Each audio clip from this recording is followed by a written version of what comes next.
where ACR has performed a complete redesign of the accessible route or the path of travel.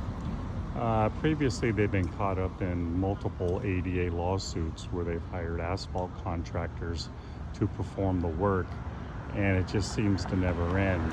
We finally came to ACR, we designed the property, pulled a city permit, which is required, and we perform the work. And then from there, we get the permit signed off by the city and perform a CASp re-inspection. But let's first start on what we had to do. As you can pan around, you'll see this large ramp that we had to build. It had been constructed by asphalt and concrete contractors with limited ADA experience, which lent to all the lawsuits. Now it's designed correctly. It starts off at the bottom here as it's landing. The railing is correct. As we come back up, you have the landings.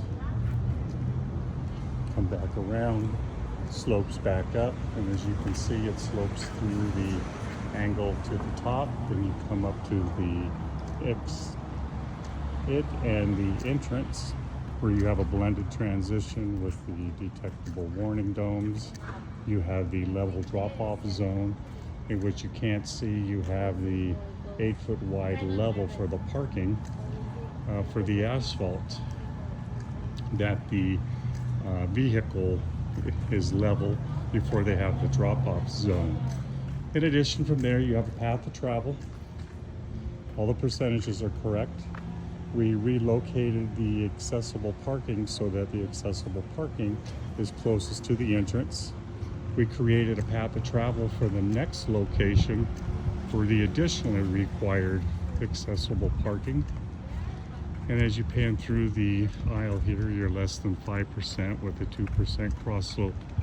And then as you can see, you have the accessible van stall and a path of travel and detectable warning domes, alerting visually impaired people that they are now entering into a vehicular drive aisle.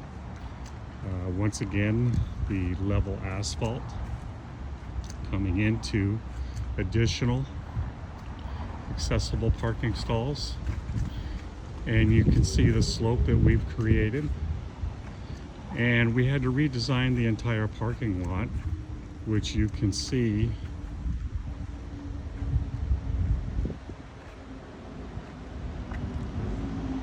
all the parking are diagonal.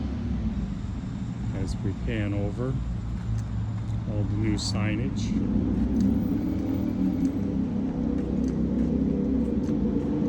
But this particular parking lot had been caught up in multiple ADA lawsuits since over the years they've hired asphalt contractors that have led them to believe they had ADA knowledge and never pulled any permits. So because of that, multiple lawsuits. But now it's correct. The accessible parking is now placed on level ground, and it's closest to the main entrance to the hospital. They have a path of travel that's accessible and additional accessible parking with a path of travel that leads to the accessible entrance. So we have the ramp for the city path of travel that's required. You have the drop-off zone, which we saw earlier in the video, and the detectable warning domes. So everything has been inspected and everything is passed. We've now protected the client with documentation, with approved set of plans, a permit that's been signed off by the city inspector, and it's been reviewed by a CASp through construction and a report at the end. So here at ACR, those are the documents that we provide for protection. And we also provide a CASp inspector all the way through our construction. Most clients end up purchasing a CASp report, and then that's it. They never speak to the CASp inspector again. Not here at ACR. The CASp is involved all the way through the construction. This was a 3-month project, so you can imagine how much time the CASp was here inspecting the forms and the grades as the asphalt was being installed.